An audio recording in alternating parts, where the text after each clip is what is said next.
رواد ورائدات السينما المصرية: فوزي الجزائرلي، بحبح الكوميديا. أحد رواد السينما والمسرح المصري الفنان فوزي الجزائرلي ابن الإسكندرية، الذي كان ممثلا ومخرجا ومنتجا مصريا من أشهر نجوم فترة الثلاثينات والأربعينات، وهو صاحب تأسيس فرقة مسرحية في الحسين، والذي قدم من خلالها موسيقار الأجيال محمد عبد الوهاب عام 1917. ولد الفنان فوزي الجزائرلي في 21 من يوليو عام 1886 بمحافظة الإسكندرية، وكون فرقة مسرحية مع ابنته إحسان الجزائرلي وابنه فؤاد الجزائرلي، وقامت الفرقة بتمثيل فيلم السينما باسم مدام لوريتا سنة 1919. واستمرت الفرقة في تقديم أعمالها المسرحية في قهوة قريبة من مسجد البوصيري وأبو العباس في حي الأنفوشي، وكان يستعين بالمطربة فاطمة قدري.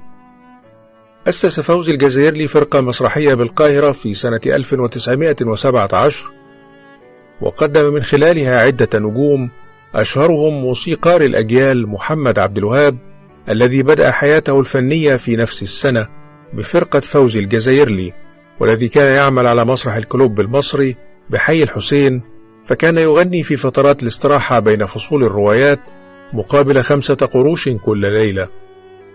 قدم الفنان فوزي الجزائرلي ثنائي ناجح مع ابنته إحسان الجزائرلي، حيث أنهم اشتهروا في بداية الثلاثينات وكونوا ثنائي كوميدي ناجح اشتهر باسم بحبح أفندي وأم أحمد.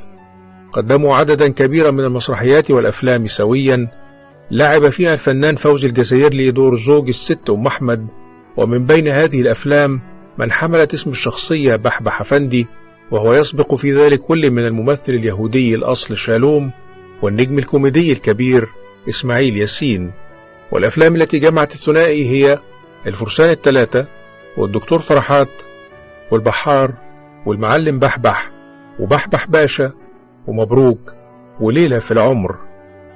ورغم شهرة الجزائرلي بدور الزوج بحبح أفندي للست أم أحمد، فإنه أخفى سرا كبيرا عن جمهوره كان السبب في نجاحه أيضا.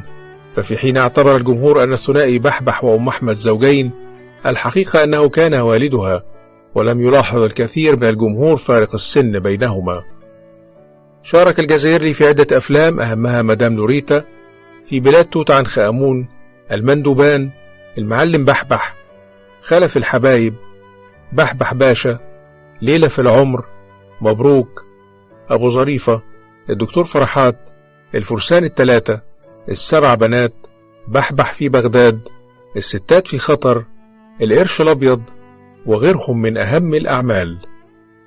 قرر الفنان فوزي الجزائرلي اعتزال الفن عقب رحيل ابنته إحسان الجزائرلي عن عمر يناهز 38 عام، والذي أثر كثيرا على والدها، فقرر اعتزال الفن عقب وفاتها، وقرر أن يعيش وحيدا إلى أن رحل في صمت في 23 من فبراير عام 1974 عن عمر 88 عاما.